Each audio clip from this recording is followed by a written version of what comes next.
My father slammed his hand on the Thanksgiving table and screamed, "You're a disgrace." But he didn't know I paid for everything on that table. I never thought the moment that broke me would come over stuffing and sweet potato pie. But sometimes betrayal wears the scent of cinnamon and roasted turkey. My name is Samantha Riley, and last year's Thanksgiving shattered every illusion I had left about family. I was 35, a single mother, and still clinging to the naive hope that holidays could heal. That maybe, just maybe, love could overpower judgment, even if just for one meal. But that day I realized I'd spent too long begging for scraps of affection from a table I had built. We were gathered at my parents' house in Savannah, Georgia, the same white colonial with navy shutters I grew up in. The porch swing still creaked the same way it did when I was 7. The smell of cornbread and cloves filled the house like a memory. I arrived with my 6-year-old son Eli, his hand in mine, his tiny blazer slightly crooked but eyes shining. Everyone else was already there. My brother Nathan and his wife Kayla had driven in from Atlanta. Their 2 boys were chasing each other through the hallway. My mom, ever the perfectionist hostess, was fussing over the gravy boat placement like it held state secrets. But something was off. The air was too still, the smiles too forced, like everyone knew something I didn't. We sat down to eat. Eli was placed at a small card table by the fireplace, the kids' table, they said. I didn't mind. I just wanted him to enjoy the evening. I took a seat between my mother and Kayla and tried to strike up conversation. I talked about Eli's school play, his piano lessons, how he had written a poem about stars that made his teacher cry. Nobody responded. Nathan muttered something about a promotion. Kayla chimed in about their new home theater system. Dad didn't say a word, just cut into his turkey with robotic precision like every movement was an act of endurance. I told myself I was imagining things, that I always felt a little out of place, that it was just my anxiety making the room colder than it really was. But then it happened. Dad slammed his palm against the oak table so hard that the gravy boat trembled, spilling across the lace tablecloth. I can't do this anymore, he barked. Everyone froze. He turned to me, eyes like ice. You show up here year after year playing the martyr. Single mom, like we owe you something. My breath caught in my chest. I'm sick of pretending, he continued. You've always been a burden, always dragging this family down. Eli looked up from his seat, confused. Mom, he whispered, his little fingers gripping the side of his chair. I tried to stay composed, but my hands were trembling. Dad, I started, but he cut me off. No, you listen. We gave you everything. You threw it away, and now you bring that kid around like some kind of badge of honor. He pointed toward Eli without even looking at him. I looked around the table. No one said a word. My mom stared down at her lap. Nathan avoided my eyes. Kayla sipped her wine. It was a silence more violent than any scream. I rose slowly. All right, I said. That's all. Just 2 words. No begging, no defending, no tears. I walked to Eli and knelt beside him. We're leaving, sweetheart, I whispered. But dinner, he asked, looking at the untouched pumpkin pie. Another time, I said, pulling his coat from the chair and wrapping it around him. We walked out. No one stopped us. As I stepped into the crisp November air, the door clicking shut behind me, something inside me broke, and something else awakened. A voice that had always whispered, "Maybe this year they'll see you," finally went silent. And in its place came something fiercer, louder, clearer. They would never see me, because they never cared to look. If you've ever stood up from a table where love was supposed to be served but judgment was all you got, leave a like and keep watching this story like healing is just getting started. I should have cried. That's what people expect when a daughter is exiled from her own family's dinner table. But as Eli and I stepped into the driveway, my tears didn't come. Not because it didn't hurt, but because the hurt had been there for so long it felt like background noise, familiar, expected. I buckled Eli into his booster seat and he clutched his stuffed dinosaur like it was a lifeline. The house behind us glowed warm through the windows, yellow light spilling onto the lawn like everything was fine inside. As if nothing had happened, as if a father hadn't just humiliated his daughter in front of the only people who were supposed to love her unconditionally. I turned the key and the engine coughed to life. I'm sorry we had to leave early, buddy, I said, trying to keep my voice from cracking. Eli looked at me wide-eyed and brave. It's okay, Mommy, we can eat cereal at home. That sentence had hit harder than anything my dad had said.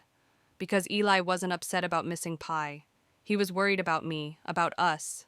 And that's when it fully hit me. I had spent years trying to belong to a family that didn't think I was worth a seat at the table. I had apologized for existing, tiptoed around their discomfort, made myself small so they could stay comfortable. But the truth, I was the reason that house still stood. They just didn't know it. Not yet.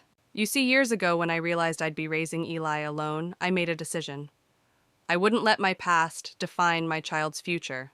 So while my family shook their heads at my mistakes, I built something in silence. Late nights, early mornings, building a digital art licensing platform from scratch while Eli slept beside me in a bassinet. I learned coding from free YouTube tutorials, pitched ideas to artists who had never heard of me, shipped hand-packaged orders between diaper changes. My first sale made me cry. $29.99 felt like a win worthy of champagne. That business grew. Not all at once. There were months I barely scraped by. But slowly clients came. Orders multiplied. Brands called. I reinvested every dollar. I said no to flashy cars and yes to server upgrades. I worked while sick, worked through grief, worked through exhaustion. Not to prove a point, just to survive. And then one day I looked up and realized I wasn't just surviving anymore. I was thriving. I had employees, warehouse space, lawyers, accountants, investors offering more money than I ever thought I'd see. But through it all, I kept quiet. I didn't need them to know. It was easier that way. Let them believe I was barely getting by. Let them pity me, judge me. Because if they knew the truth, that I was the one quietly paying off Mom's credit card debt, that Nathan's law school loans were being handled by anonymous scholarship donors, that Dad's shiny new F-150 wasn't from a dealership bonus, well then they'd have to face who I really was. And that terrified them more than my failures ever did. I never did it for credit. But standing on that porch tonight, clutching Eli's hand, I realized something had shifted. I didn't need them to know anymore. But maybe it was time I stopped hiding. Because I was tired of being their invisible backbone while they called me a disgrace. The world they lived in, the comfort, the security, the ease, they owed that to the woman they just kicked out in the cold. And maybe now, it was time to remind them. I drove away from that house not just as a daughter cast out, but as a woman done pretending. They had no idea what I was about to do next. When we got home that night, the house was dark, quiet, exactly what I needed. Eli was already drifting to sleep in the back seat, his head tilted to one side, his toy dinosaur still in his lap. I carried him inside, tucked him into bed, and kissed his forehead. He murmured something about cranberry sauce and drifted off. But I didn't sleep. Instead, I sat on the living room couch, staring at the glowing city lights through the window. Atlanta buzzed in the distance, unaware that somewhere in this one-bedroom apartment, a woman was about to change everything. I reached for my laptop. I didn't hesitate. No anger, no trembling hands, just resolve. Click. I opened my financial dashboard. The screen loaded with a timeline of transactions, organized chaos built over 7 years. Mortgage payments for the house in Savannah, an automated transfer labeled Nathan Education Fund, car insurance premiums, grocery delivery charges billed under aliases, church donations made under my company's name. Every single thread of comfort in their lives traced back to me. It was funny in a cruel kind of way. All those years they mocked me, ignored me, pitied me. And all that time they were living on my shoulders. I'd kept them safe, and in return I was treated like a stain. No more. I hovered over the scheduled transactions, then began canceling them one by one. First, the mortgage. Dad always bragged about paying off that house early. He never knew I was the reason. Gone. Second, Nathan's law school support. He thought the firm gave him a special repayment grant. That illusion ends now. Gone. Third, Mom's monthly cash flow, her mystery church donor who helped cover all her bills. Gone. One by one, I pulled the rug out from under them, not out of vengeance, out of necessity. Because I realized something crucial that night, protecting them was costing me myself. I had become invisible, seen only as the sum of my failures. But if they refused to know my truth, I no longer had to fund their delusion. I called the family trust lawyer. Yes, I'd like to rescind access, effective immediately. Next, the bank. Dad's debit card tied to a shadow account I'd set up in his name was suspended within minutes. And with that final click, it was done. Their entire safety net had vanished. And I felt lighter. Not gleeful, not vindictive, just free. It was the kind of quiet that doesn't come often, like the world had exhaled just for me. I sat back, hands in my lap, and realized I didn't regret a single decision. I had tried, for years. I'd played the daughter, the helper, the forgiver. But in the end, all they saw was my title, single mother, the stain that didn't scrub out. Well, now they'd have to look closer. Now they'd have to sit at that same Thanksgiving table drinking the wine I paid for under the roof I secured, and wonder where it all went. They would finally feel the void my presence had filled.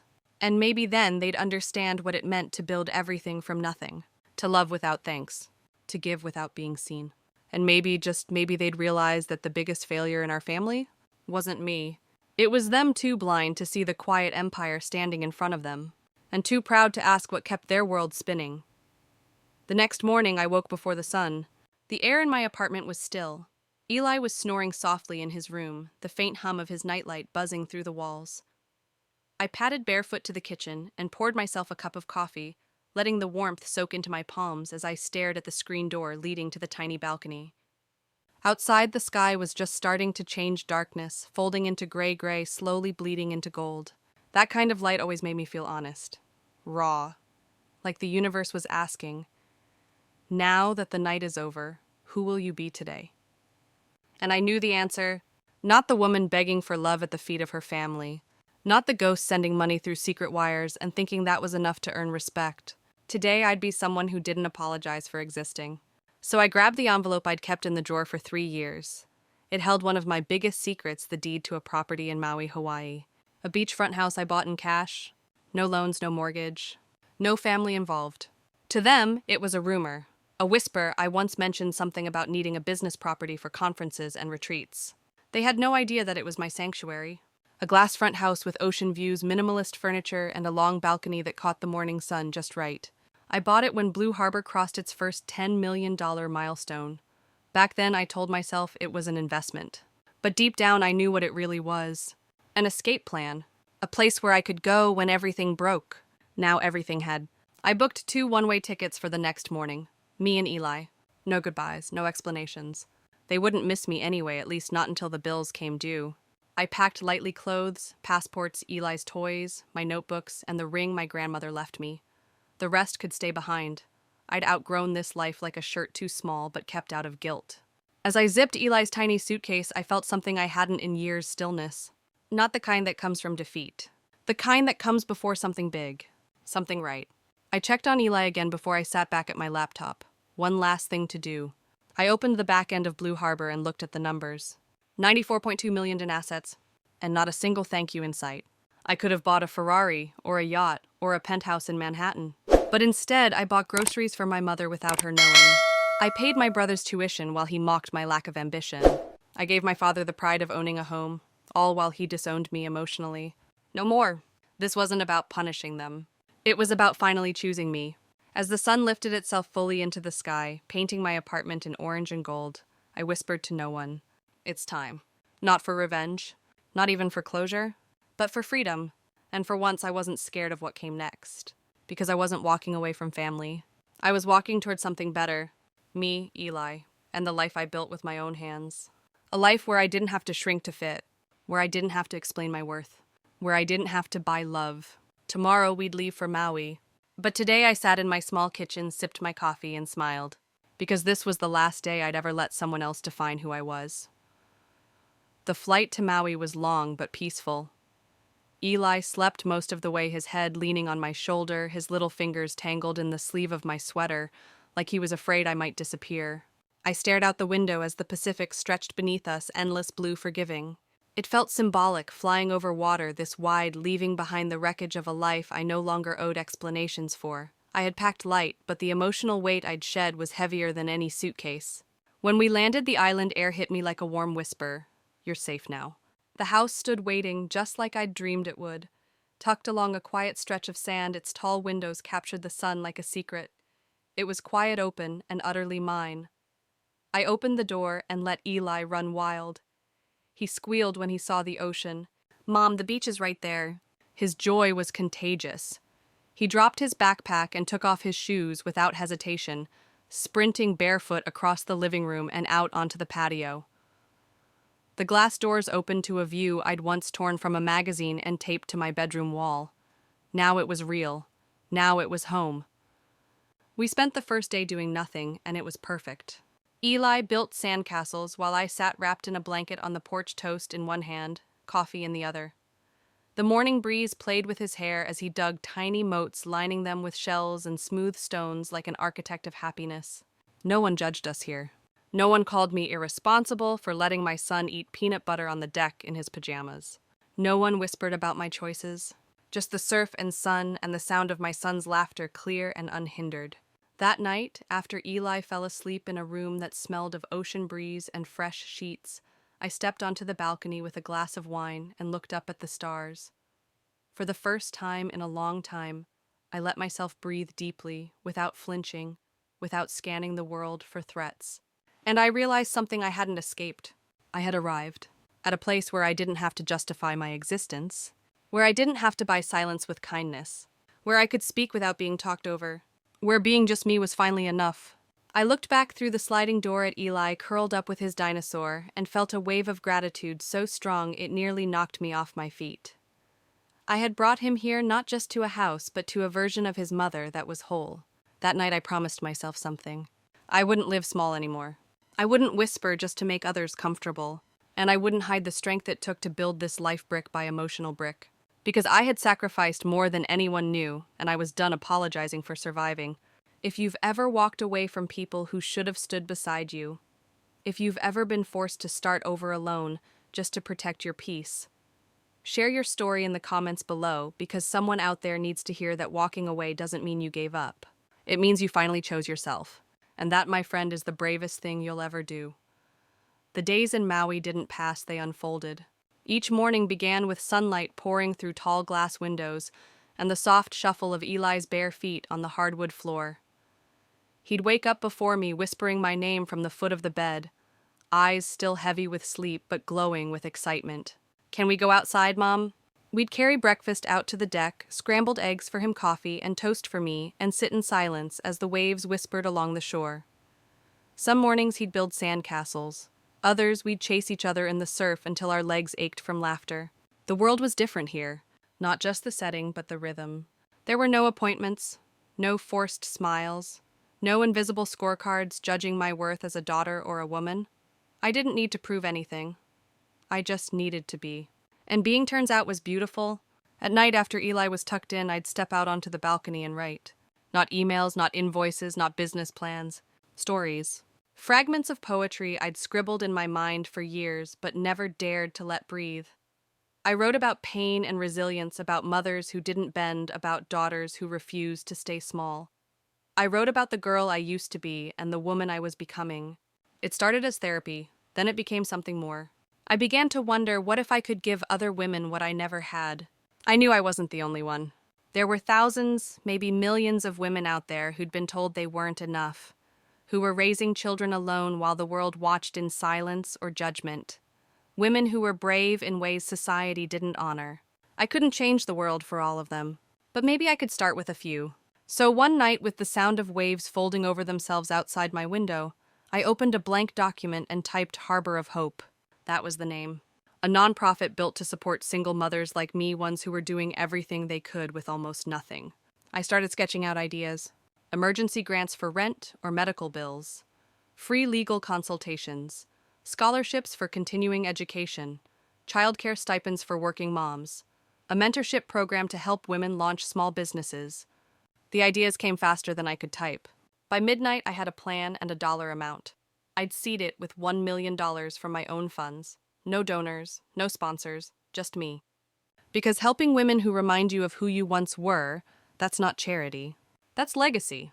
I sent the proposal to my lawyer. I called my financial planner. I drafted board member outreach letters. I found a local social worker on the island to help me navigate the legalities. Every task felt like building something sacred. This wasn't about giving back. It was about reclaiming. Taking the love I'd poured into people who never saw me and redirecting it toward women who would. And in doing so, I realized something profound. The life I'd built in silence was about to become someone else's lifeline. I wasn't just free now. I was powerful. And for the first time, I wasn't afraid of who I was becoming. The official paperwork for Harbor of Hope was finalized within a week. And just like that something I'd quietly carried in my heart for years, a dream I never dared to say out loud, became real. I was no longer just the founder of a successful tech business. I was the architect of something that could actually change lives. Each day in Maui settled into a rhythm of purpose. Mornings were still for Eli beach walks, reading together on the porch pancake experiments that ended in more laughter than actual food. But afternoons, those were mine. I built the nonprofit's infrastructure with the same hands that once coded my first website. I hired women who had been in the trenches like me, mothers who knew the feeling of bouncing a baby on one knee while trying to figure out how to pay for formula. We didn't use corporate language. We used real words. Words like "you are not alone," like "you're already doing enough." We launched our first grant program just 2 weeks later. The first applicant was a young mom from Ohio. 3 kids, working 2 jobs, about to be evicted. Her message to us was raw and trembling. "I'm so tired. I just need a little breathing room." We gave her that, and more. And when I opened her thank you email and saw her kids' faces smiling through the screen, I felt something shift deep inside me. Something I hadn't allowed myself to feel since the day I was thrown out of my parents' house. Peace. The kind of peace that doesn't come from silence but from impact. I kept going. Emails flooded in, stories of survival, grit, impossible love. Single mothers from Mississippi to Montana, thanking us not just for the money, but for seeing them. And each time I read those words, I realized they were saying something I had longed to hear my entire life. That I mattered. That what I built mattered. That I wasn't just noise or shame or a problem to be managed quietly in the corner of family gatherings. I was a force. One evening as I tucked Eli into bed, he asked Mom, "Are we going to stay here forever?" I paused, brushing the salt-stiff curls off his forehead. "Would you like that?" I asked. He nodded. "It feels like the world is smiling here." That did it. The tears came then not from sadness, but from release. Because my son, my joy, had never once known the weight I carried. He just knew what it felt like to be safe. And if nothing else, I had done that right. Sometimes when I walked along the beach at dusk, I thought about my parents, about how little they knew, about how loud their judgment had been, and how quiet their curiosity was. They never asked where the money came from. They just let it flow, never imagining the woman they pitied was the one holding the dam. And part of me wondered when they realized the tide had stopped. Would they care? Would they even call? Would they miss me? Or just the comfort I gave them? If you've ever loved people who only loved the version of you they could control, don't carry that silence alone. Leave a comment, say their name, share your story. You never know who's waiting to hear that they're not the only one who walked away. And if this story speaks to you, subscribe to the channel. Not just for more stories, but because your voice matters here. And I want to hear it. It was just past midnight when the call finally came. I had just finished reviewing a round of scholarship applications for Harbor of Hope, the glow of my laptop casting shadows across the balcony. The ocean was still humming calm as ever, as if guarding me from the past that was about to knock. My phone buzzed, a Charleston area code. I didn't answer right away. I just stared at the screen, letting it ring. A week ago, I would have picked up on the first buzz heart-racing voice, trembling, afraid of what they might say, afraid of what I might feel. But tonight I wasn't afraid. When I finally tapped answer, I didn't say hello, I just waited. "Samantha." It was my mother. Her voice was fragile, older somehow, southern vowels thick with emotion. We need help." I said nothing. She went on. "The bank called. They said we're behind on the house payments. Your father, he's not handling it well. I don't know what happened. Everything was fine, and then it just..." I stopped her gently. "Mom," I said, my voice firm but not cold, "I need you to listen." She went silent. I paid for everything I said, for years. The air on her end changed. I could hear her breathing, uneven and raw. The house, the cars, Nathan's loans, your medical bills, all of it. I didn't know," she whispered. "That's just it," I said. "You never asked. You never wanted to know. You just accepted the comfort and let me carry the weight." She started to cry, then not wailing, just the soft, broken kind of sobs I remembered from the day Grandma died. "I'm so sorry," she said. "We didn't see you. We didn't know how much you were holding." "No," I corrected, "you chose not to see." For a long moment, the line was quiet. Then she said something I hadn't expected. "Your father regrets it. All of it. He's stubborn and proud and wrong, but he doesn't want to lose you." I leaned back in my chair, the salt air brushing over my skin like a balm. "He lost me a long time ago, Mom," I said softly. "He just didn't notice." She sniffled. "Can we make it right?" I looked out over the dark waves. "I don't know. That's not up to me anymore. It's up to you, and him, and Nathan." "I just want my daughter back," she whispered. I almost told her, "You never really had me. You had your idea of me, the edited version, the manageable version." But I didn't. Instead, I said, "If you want me in your life, it has to be on new terms. No more pretending I'm the failure. No more silence when he raises his voice. No more shaming me for building something you never understood. Her breath caught. I understand now, she said, and I want to know you, the real you. Tears pricked my eyes, but they weren't heavy. They were cleansing. I'm not the one who needs forgiving, I said gently. And with that, I ended the call. Not out of anger, but because some endings are actually beginnings, just quieter, softer. That night, I didn't feel triumphant. I felt clear. Like for the first time, the mirror I looked into showed all of me unapologetic, messy, powerful, and whole. And I didn't need a single person's permission to love that version of myself. The next morning, I didn't reach for my phone. There were no notifications I needed, no apologies to wait on, no messages to obsess over. Eli was already outside barefoot on the sand running loops around the beach house like it was a race only he understood. His laughter rang out over the water, bright, full, untouched by the weight that still lingered in my chest. I stood in the doorway with a cup of tea watching him. How many moments like this had I lost? How many had I traded for late-night wire transfers and silent sacrifices? How many mornings had I started with a spreadsheet instead of a smile? Too many. And for what? For the approval of people who couldn't even clap when I walked through the door. That morning I made a choice. Not a loud, dramatic one. Just a quiet vow whispered into the ocean breeze. No more earning love that should have been given freely. I turned on my laptop and opened a new document. Not for work, not for Harbor of Hope, not even for writing. Just a letter, one I'd never send. It began, "To the daughter you never bothered to know." I poured it all out. The years I spent folding myself smaller so they'd feel taller. The way they always mistook my silence for weakness. The pain of being erased even when I was the one holding the family together like duct tape behind closed doors. I wrote until my fingers cramped. Then I closed the file unsaved. I didn't need them to read it. I just needed it to leave my body. That afternoon, Eli and I walked into town for shaved ice. He picked watermelon with blue raspberry swirls and wore more of it than he ate.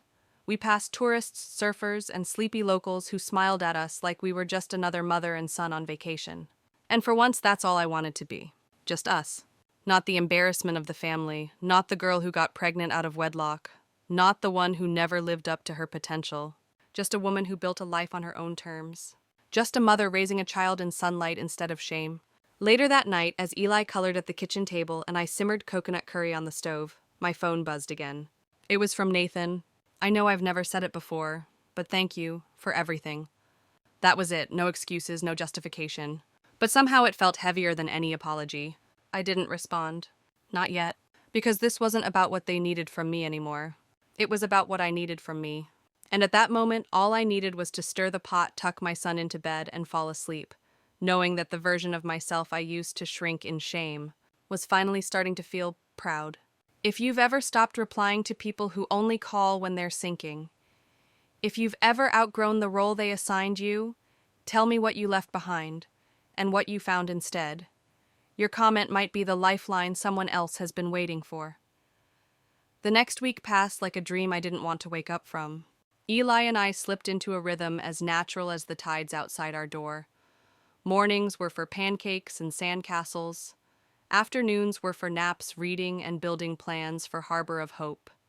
Evenings were for barefoot walks on the beach, chasing waves until the sun slipped into the ocean like a secret. It wasn't luxury that made it beautiful. It was peace.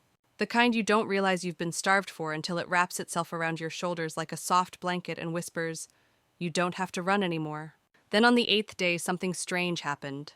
The mail came, an envelope hand-addressed from Savannah. Inside was a simple folded note. No card, no return address. Just 6 words scrawled in my father's unmistakable handwriting. "We miss you. We're proud even if we don't say it." That was it. No apology, no I'm sorry, no acknowledgement of what he said at the Thanksgiving table. But somehow it stopped me in my tracks. I sat with the note for hours. Read it again and again. Because for a man like him, proud hard closed, that was a mountain moved. A crack in the armor, a sentence forged in vulnerability he never allowed himself to feel, let alone show. And I didn't cry. I just breathed. Because I realized I no longer needed his words to feel worthy. But receiving them, it felt like someone had finally flipped the porch light on after years of sitting in the dark. Later that night, after Eli fell asleep with sand still clinging to his ankles and dinosaur stickers on his cheeks, I stepped out onto the balcony with a blanket and a glass of tea. The stars were out bolder than usual. I opened my laptop and checked on the foundation. Dozens of applications had come in over the weekend. Stories from women just like me. Single mothers fighting systems that weren't built for them. Women with courage in their blood and no safety net in sight. I read one story from a woman named Jada, a nurse in Detroit raising twins after escaping an abusive marriage. She'd written, "I don't need a miracle. Just a moment to breathe." We sent her $3,000 the next morning. Rent, groceries, a security deposit on a safer apartment. No red tape, no judgment, just help. And as I clicked send, I realized that the most radical thing I'd ever done wasn't building a multi-million-dollar company. It was refusing to let pain harden me. It was turning isolation into impact. It was choosing to build a table where every woman had a seat, especially those the world had forgotten. That night, I closed the laptop and stood barefoot on the cool stone tiles, staring out into the sea. I didn't need more money. I didn't need my father's praise. I didn't even need closure. I just needed to remember what I was capable of when no one else believed in me. And now that I had, there was no limit to what came next.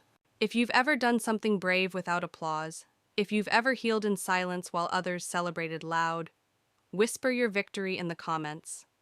Because quiet strength is still strength. And if you want to hear more stories like this, subscribe not just for the content, but because your voice deserves to be part of this one. Eli was fast asleep, curled up like a comma on the couch, his sketchbook still open beside him. He'd drawn a picture of the beach that afternoon, a sun with a smiling face, palm trees that leaned like they were waving, and a tiny stick figure labeled Mommy, standing beside a castle made of sand. I stared at it for a long time. There was something about how children saw the world, how they captured joy without needing to understand pain. His drawing didn't show a woman who had been rejected, judged, or disowned. It showed me as enough, and I realized that's who I had become. I wasn't the black sheep. I wasn't the failure. I was the woman who walked away from everything she thought she needed and built something better. That weekend, Harbor of Hope launched its first mentorship circle. 10 women, 10 stories, 10 chances to help someone else believe in themselves again. We had a mom from Nevada who'd taught herself web design while her baby napped. Another from Kansas who was going back to nursing school after a decade away. They cried, they laughed, they shared things their families never cared to ask.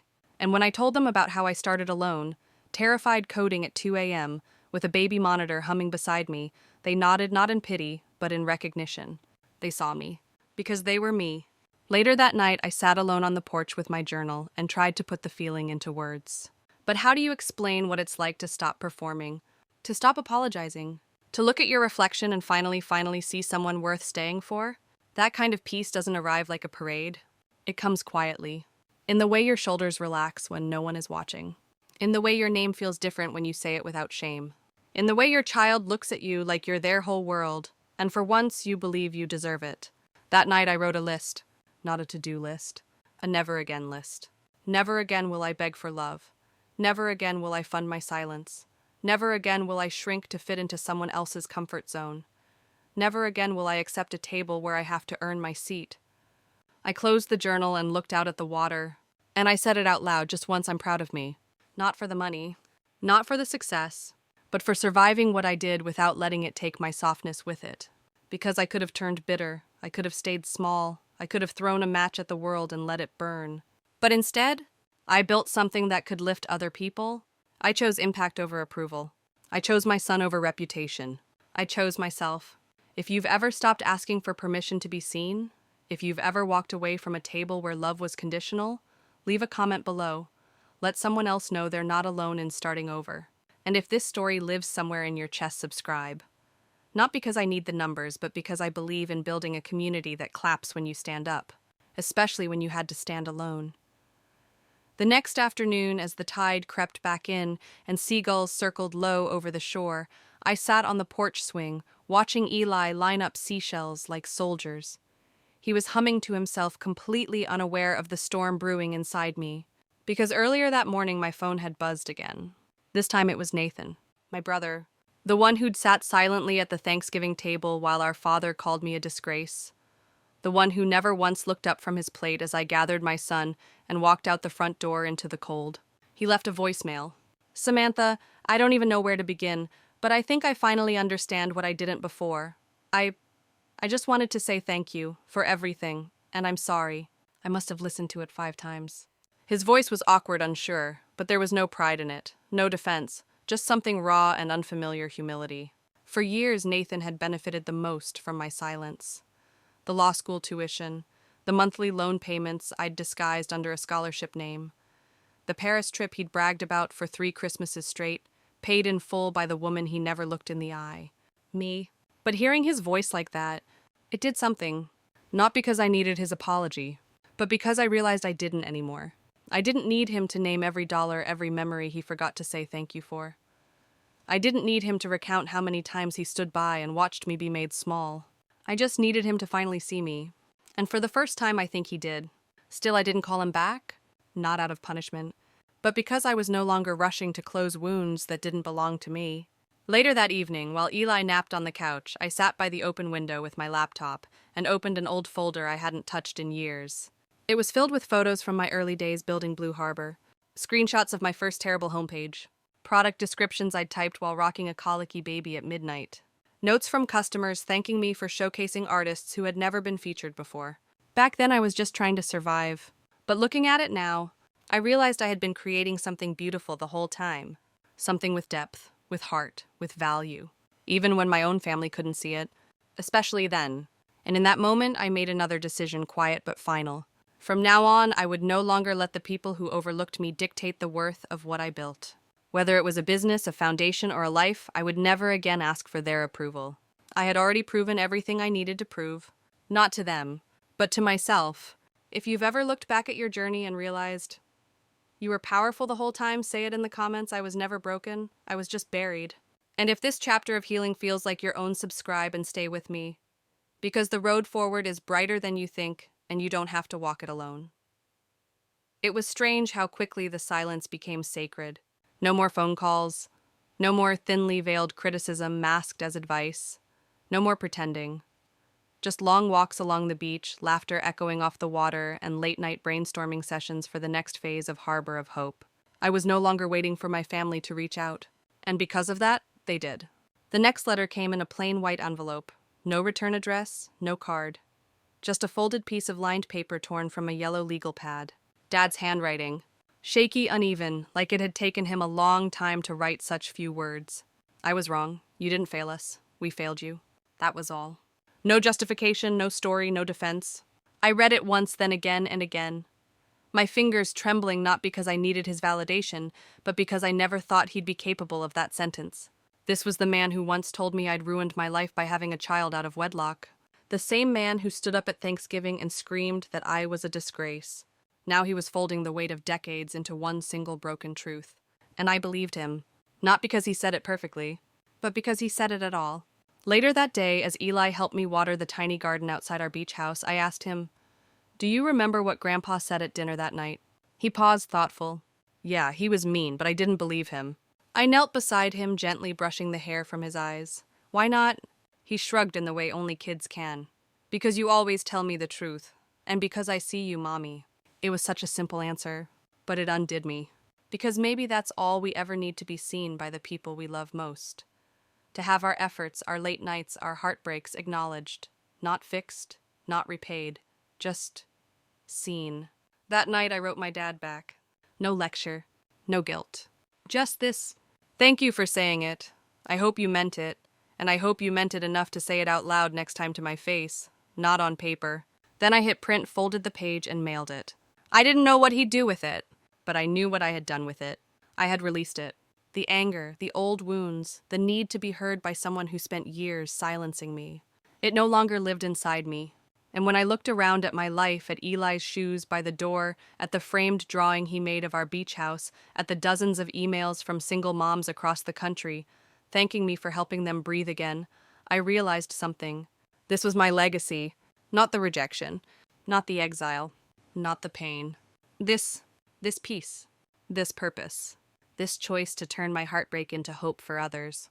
If you've ever taken a wound and turned it into something beautiful, if you've ever made your pain useful, share what you built in the comments. Someone needs to see it. And if your healing still feels unfinished, subscribe. We'll finish it together, one story at a time. It wasn't some grand gesture that told me things were changing. It was a text from Nathan asking about Eli's favorite cereal. It was my mother forwarding me a scholarship program and saying, "Thought this might fit your foundation." It was a photo of my father and Eli taken years ago, attached to an email with just one sentence, "I wish we had done things differently." No apology could rewrite what had happened. And to be honest, I didn't want a rewritten past. I wanted an honest present. And slowly, quietly, I was getting one. The difference now, I wasn't asking for it. I wasn't chasing after it. I was living my life in full color, in full control. And if they wanted to be part of that life, they had to show up as their full selves too.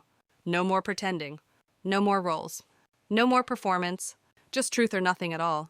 Eli and I had found our rhythm. Mornings on the beach, afternoons at the local library, evenings filled with stories, questions, the kind of unhurried connection I'd never known growing up. The house became more than a sanctuary. It became ours. Every photo on the wall, every corner filled with laughter, every footprint in the sand outside, it all belonged to us.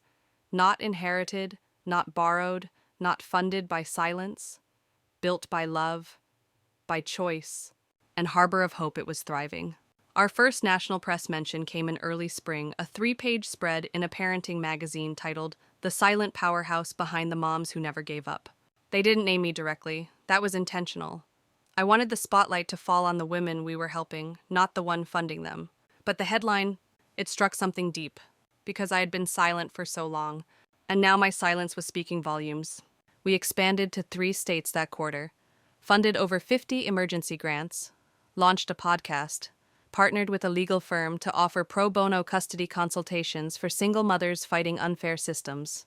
But more than that, we built a community, a place where women could say, "I left and I'm scared. I stayed and I feel broken.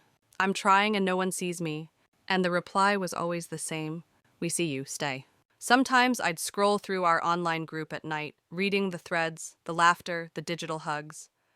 Women in New Mexico comforting mothers in New Jersey. Strangers lifting each other in ways family never did.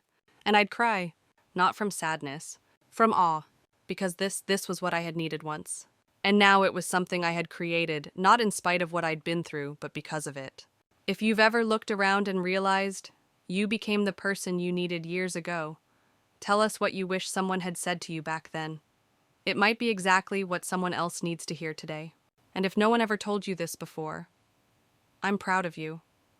And I hope you'll subscribe, because this space, this story, this movement, it belongs to all of us now. The waves crashed softly in the distance as I sat by the window that evening, a notebook open in my lap. Eli was asleep upstairs, curled up under a blanket we'd picked out together from a little local shop. It had sea turtles on it, his favorite. The day had been long but beautiful. A new grant had been approved, helping a mother of 4 in Louisiana cover medical bills. Another had messaged our team from a shelter in Chicago, saying our emergency funds kept her and her kids off the street. And now in the stillness, I finally had space to reflect. Not on the pain, not on the rejection, but on the journey, how far I had come from a shaking, humiliated single mother standing at a Thanksgiving table full of judgment, to a woman who owned her story, her future, and her peace. It hadn't been easy, but it had been worth it. Earlier that day, I got a call from my mother. This time I answered. She didn't speak right away, just silence on the line like she was gathering herself. Then finally she said, "Your father wants to see you." I closed my eyes. The weight of those words pressed on me not with dread, but with quiet finality. For years I had wanted that, for him to see me, to say something that sounded like regret. But now, I no longer needed it. Still I asked why. She hesitated. "He wants to apologize, in person.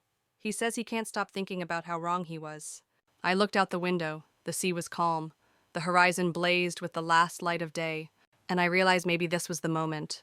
Not for reconciliation, not even for closure, but for me, to walk back not as a daughter begging for a seat, but as a woman who brought her own damn chair. So I told her I'll think about it, but I'm not the same woman who left that night. "I know," she said, her voice thick with emotion. "That's why we want to see you." After we hung up, I sat there in silence for a while. And then I opened my notebook and wrote the final line to the story I had been carrying for so many years. I didn't need them to change to be free. I just needed to stop shrinking to stay loved. Because love that requires silence isn't love. It's performance. And I no longer auditioned for roles that denied my truth. This is the life I chose. A home filled with peace, a child who sees me, a legacy that lifts others. I may have walked out of that Thanksgiving dinner with nothing but my dignity, but it turns out that was everything I needed. If you've ever stood up, walked out, and rebuilt yourself from the ground up, drop a comment and tell us what part of your story you're proud of. Because this space is for the brave, the uninvited, the underestimated. And if you believe in choosing yourself, subscribe. Let's write the next chapter together. Some stories end with a door slamming shut. Others end with a door finally opening after years of knocking from the wrong side. Mine. It ends with the quiet sound of waves brushing the shore, my son's laughter echoing from the next room, and a steady breath rising in my chest that finally doesn't feel heavy. I didn't get the picture-perfect apology. I didn't walk into a family reunion with fireworks and forgiveness. There was no grand gesture to erase the years I spent overlooked. But I did get something better. I got clarity. Clarity that my worth was never tied to a seat at anyone's table. Clarity that being misunderstood doesn't make me wrong, it just means I'm not willing to be small anymore. And clarity that the love I give to my son, to myself, to the women rebuilding their lives through Harbor of Hope, is the kind of love that doesn't need permission to exist. I look around this home Eli and I have made, where every corner glows with ease, where peace is not earned, but expected, and I know now that this is the reward. Not the money, not the praise, but the freedom to live a life where I no longer ask, am I enough? Because I am, and if you've listened this far, I hope somewhere inside you, you feel that truth for yourself too. You are enough. You don't have to wait to be seen. You don't have to keep auditioning for love. You can start now, right here. If you're ready to claim your story, your healing, your freedom, subscribe, because the next chapter is yours to write, and we'll be right here turning the page with you.